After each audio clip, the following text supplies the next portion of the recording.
안녕하십니까 우리 전국의 유튜브 구독자 여러분, 우리 아프리카TV 시청자 여러분. 1호 미스테리 극장 2017년 11월 26일 39번째 시간입니다. 안녕하세요, 반갑습니다. 오늘은 여러분들과 유튜브건 블로거건 대한민국 최초로 많은 사람들이 궁금해했지만 그 정보를 쉽게 접근할 수 없었던, 그리고 굉장히 의문스러웠던 사건, 제가 직접 이름을 붙였습니다. 일본판 문경 십자가 사건. 제가 문경 십자가 사건 컨텐츠를 여러분들과 한번 진행을 했었습니다. 그리고 제가 아마 거기서 그런 얘기의 결론을 내렸을 것 같아요. 제 뇌피셜의 결론으로는 뭔가 타의적 자살, 방관자들의 자살 방조라고 저는 생각을 한다라고 하고 얘기를 끝냈습니다. 종교적인 문제가 같이 연결이 좀 됐었으니까요.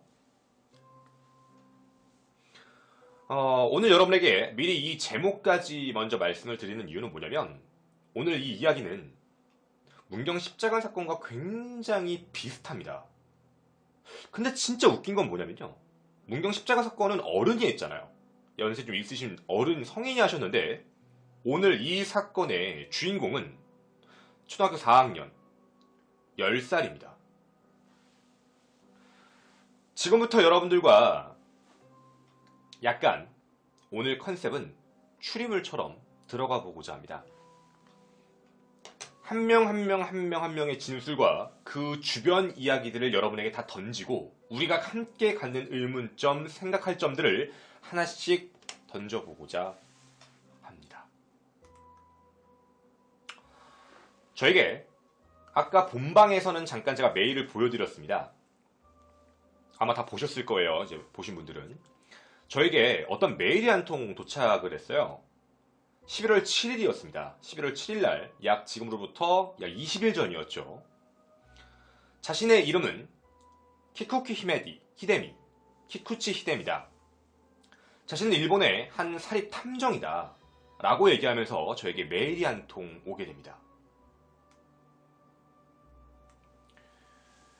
본인은 이 사건에 대해서 2016년 제보를 받았고, 그 부분에 대해서 조사를 했는데 아직까지 마땅한 결론을 내리지 못했다. 자신의 지인에게 제 방송을 하는 걸 봤고요. 제가 프로파일러인 줄 좀 약간 오해하신 것 같더라고요. 그래서 김원의 생각이 궁금하다라고 해서 저에게 이 메일로 제보, 즉 요청이 하나 왔습니다.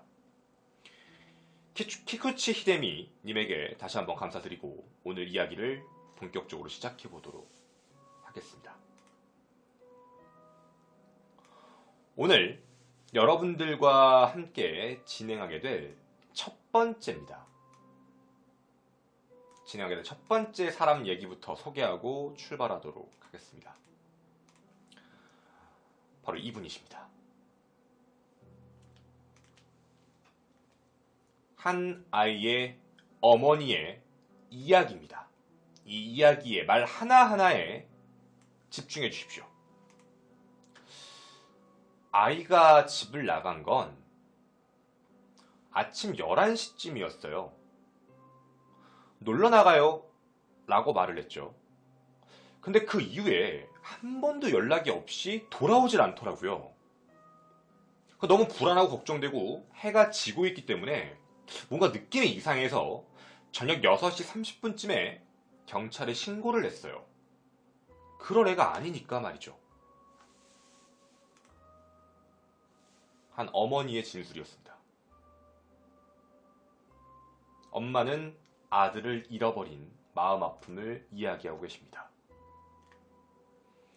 두 번째, 학교 친구가 진술을 합니다. 오늘 선생님한테 어떤 아이가 죽었다는 이야기를 들었어요. 근데 전혀 모르는 아이였어요. 우리 반에 있는 아이들도 걔가 누구야? 걔가 누군데? 다들 누군데? 누구? 다 이렇게 수근수근거리고 있었어요. 세 번째, 학교 관계자의 진술입니다.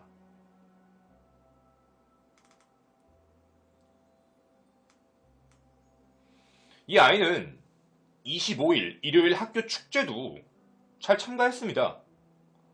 평상시하고 다름없는 모습으로 촛불도 켜고 양초 작업, 양초를 만드는 이벤트도 같이 하고 잘 놀았어요.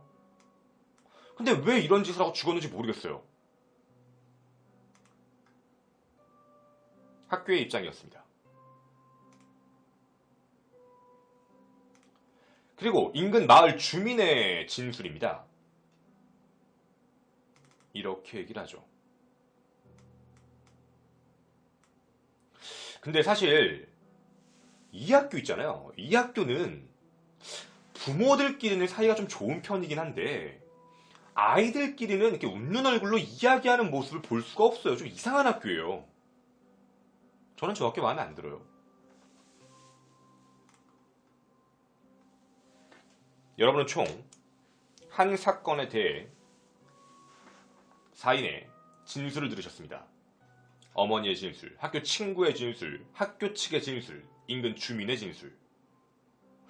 근데 좀 이상하지 않습니까? 엄마가 말하는 아이는 그냥 평범한 아이, 나가 놀다 온 아이. 학교에서는 아예 존재감이 없는 아이? 애들이 걔가 누군지도 모를 정도? 근데 학교 측 관계자는 걔를 알아요. 걔 그냥 아무 느낌 잘 축제까지 즐기다 갔는데? 근데 인근 주민들은 이 학교 좀 이상해요. 이렇게 이야기를 합니다. 뭔가 되게 독특한 시각을 가지고 있는 그런 사건이기도 하죠. 이들 모두는 지금 현재 한 가지 사건에 대해서 이야기를 하고 있습니다. 초점은 한 가지에 맞춰지고 있죠. 이 제보자들을 줄여놓고 여러분들과 하나씩 이야기를 해보고자 합니다. 우리는 오늘 바로 그 날로 가보고자 합니다. 이 4명이 함께 이야기하고 있는 그 사건. 한국 어디에도 현재 잘못 보도되어지고 있는 사건. 현재 대한민국 인터넷 검색, 나무위키에 검색을 해도 2016년 6월 26일이라는 잘못된 시간으로 나와 있는 그 이야기. 실제 때는 16년 6월 26일이 아닌 2015년 10월 25일 월요일입니다. 이날입니다.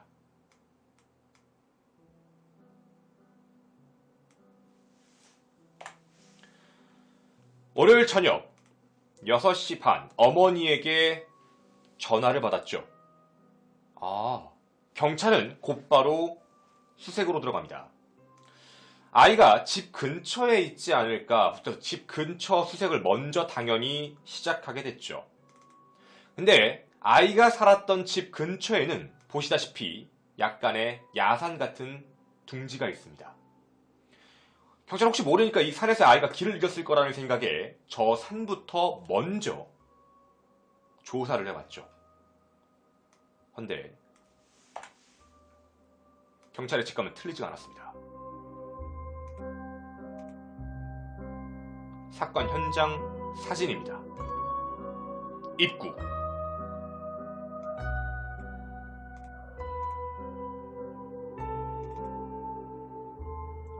감식반.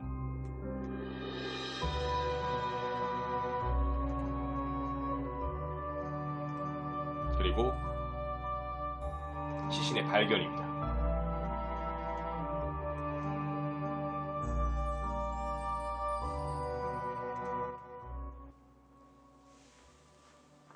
자, 어머니의 신고를 받았던 경찰이 주변에 있는 산을 조사하다가 찾게 됐습니다. 오후 8시경 도쿄의 히노시미사에 있는 산 근처에 사는 초등학교 4학년 10살입니다. 10살짜리가 전라의 상태입니다.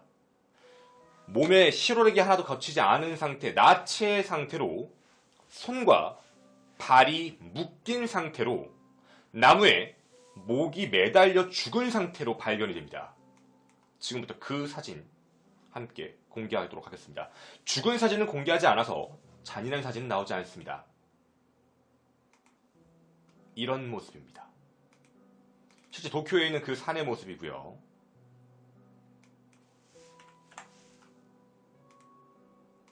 이런 모습으로 공개됩니다.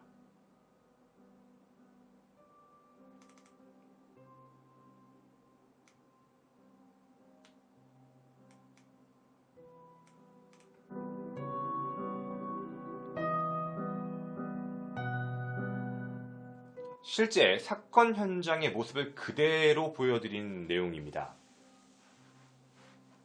보시다시피 이 10살짜리 아이는 손이 뒤로 묶이고 발이 묶인 채로 목이 매달려 경사지면 약 30도 정도 내려가는 공간에 목이 매달려 있습니다.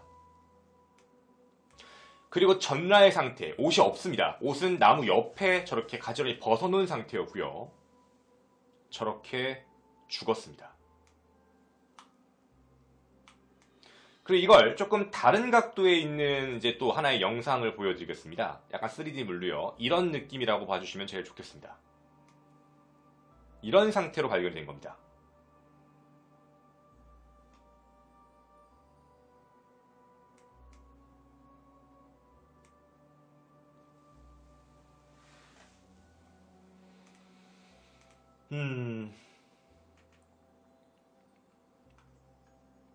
자, 여러분들에게 오늘 사건에 대한 걸 다 보여드렸습니다.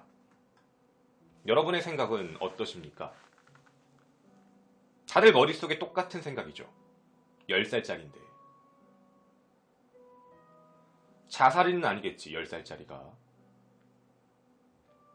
타살일 거야. 라고 생각이 들죠.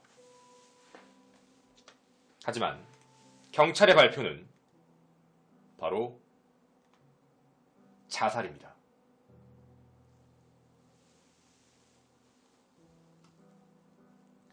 경찰의 발표는 자살로서 수사가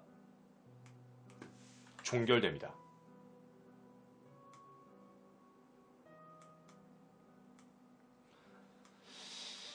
다들 비슷한 마음이실 거라고 생각이 됩니다. 이게 왜 자살이야? 자살이라고 하기에는 근거가 너무 빈약한 거 아닌가? 저걸 어떻게 자살을 할 수 있다는 거지? 어떻게 저게 가능하다는 거야? 라는 생각이 드실 거라고 저는 믿습니다. 맞습니다. 여러분이 보시는 것처럼 이건 자살이라고 얘기했을 때 정말 믿기 어려운 이야기입니다. 10살짜리가 자살을 했다. 그것도 지가 직접 목을 메고 손을 매서. 그것도 손도 웃긴 건 앞으로 묶은 게 아니죠. 손이 뒤로 묶여있는 상태로 자살을 했다. 정말 이상한 사건이었습니다.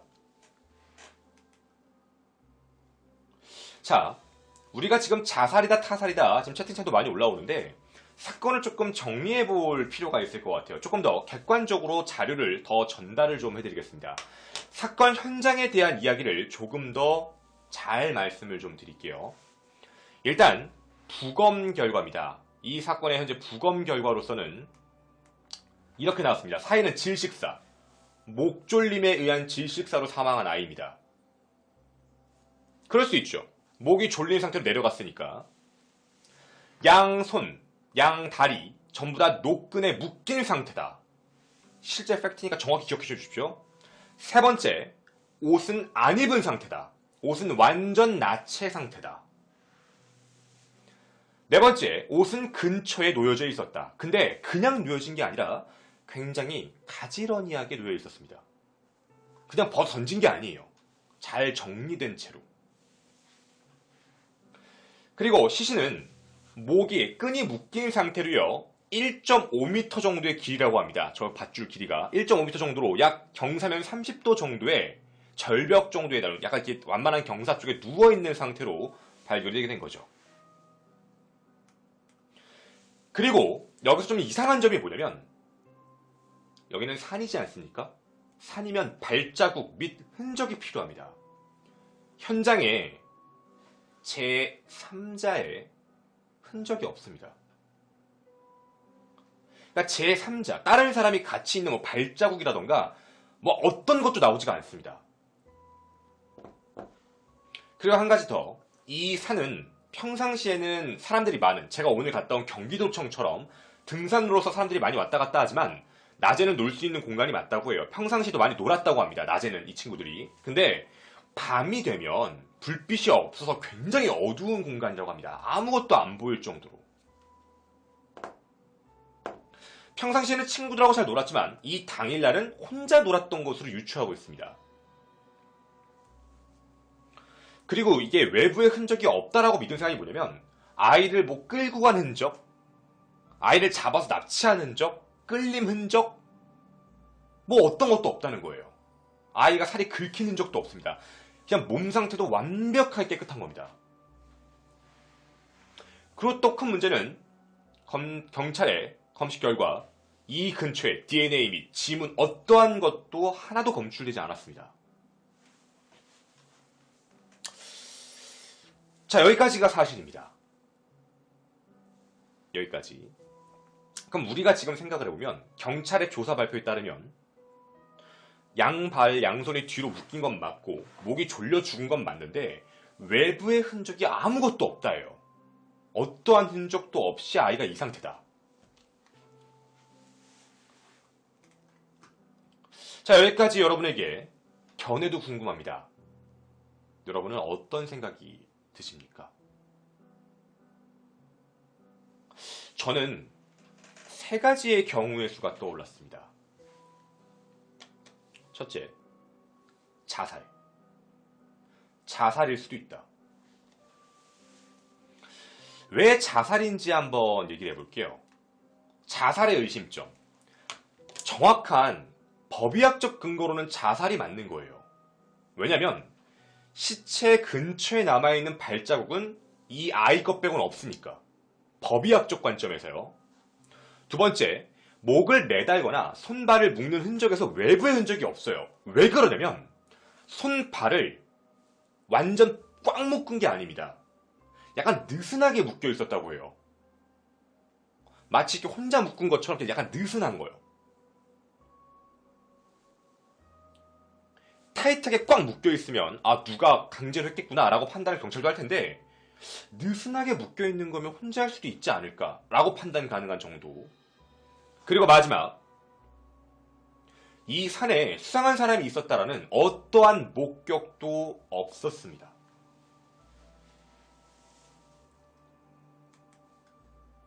이게 자살로서 의심할 수 있는 기준이 됩니다. 하지만 우리가 한 가지 더 궁금한 걸 끌고 와볼까요? 타살의 의심점입니다. 여러분, 이거 우린 왜 타살이라고 생각하는지 한번 얘기를 해볼게요. 첫째, 오전 11시에 엄마한테 놀러 나간다고 얘기했던 애가 8시까지에 확인이 안 돼요. 9시간 동안의 흔적이 없습니다. 아예. 그리고 두 번째는 왜 알몸으로 죽었냐는 거예요. 알몸. 이게 이해가 안 가는 거예요. 아니, 만약 자살이면 그냥 죽으면 되지. 왜 알몸으로 죽어? 그리고 마지막 세 번째.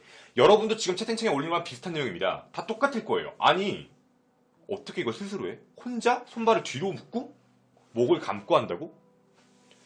이 부분에 대해서 실제 어떻게 진행을 했는지에 대해 그림이 나온 건 있습니다. 보시다시피 나무에 줄을 묶고 자신의 목에 먼저 줄을 묶은 뒤 발을 묶는다. 그 다음 손을 입을 이용해서 느슨하게 묶는다. 그런 뒤 손을 발 뒤로 해서 발 뒤로 뺀다. 그러고 낭떠러지 쪽으로 걸어서 그렇게 목을 메고 자살을 한다. 만약에 타살, 우리가 의심하는 이유인데 자살이라면 이렇게 하는 경우의 수 빼고는 불가능합니다. 이렇게는 할 수가 없어요. 근데 우리가 이거를 왜 자꾸 의심할 수밖에 없냐면 10살짜리가?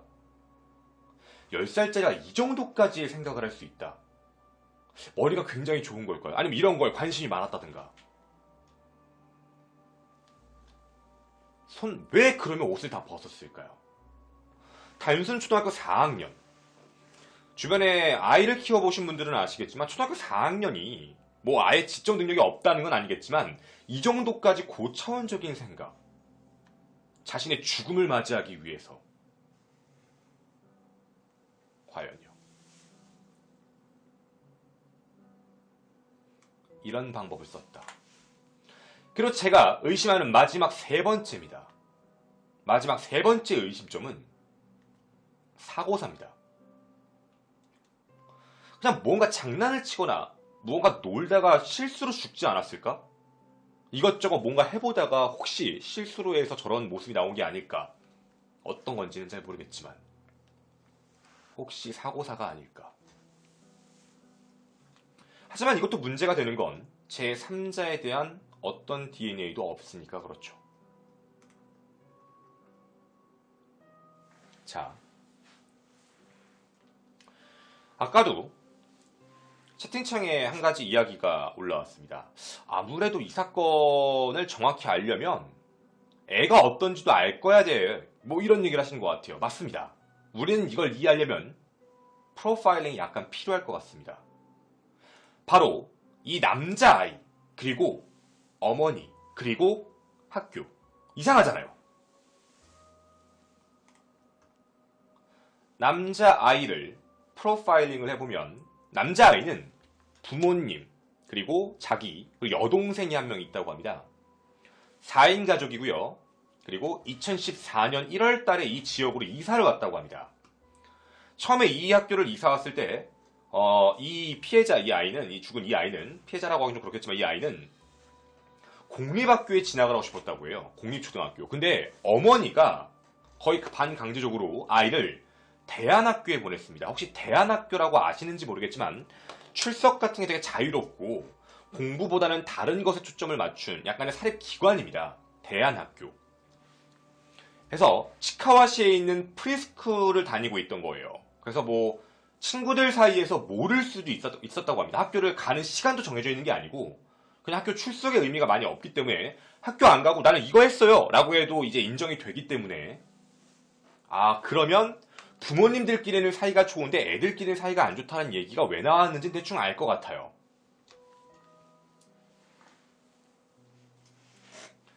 그래서 여기 학교는 슈타이너계 프리스쿨이라고 합니다. 슈타이너계입니다. 바로 이분이십니다. 슈타이너계 프리스쿨. 네. 이런 학교를 다녔습니다. 그러니까 아이는 공립학교를 보냈지만 어머니의 강요로 인해 저런 학교를 다닌, 그리고 친구가 많이 없었던 걸로 확인이 됩니다. 친구가 왜 없었다는 게 판단이 되려면 학교 내에서의 아이들과는 친하게 지내지 않았으니까. 그럼 이 부분은 제끼고요. 이제 어머니에 대한 프로파일링입니다. 어머니는 아마도 아이에게 가치관이 형성될 10살의 나이 때 자율적인 것과 좀 더 다양한 걸 배우길 원했던 것 같아요. 그래서 공립학교보다는 뭔가 좀 자기가 알아서 할 그런 걸 원하지 않았을까 싶습니다. 그래서 그것 때문에 어머니가 약간 강압성을 띠지 않았을까라는 조심스러운 추측은 합니다.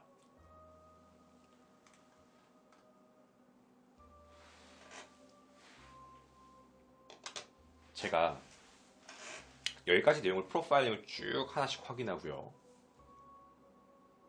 가능성 있는 가설들을 가지고 왔습니다. 총 3가지입니다.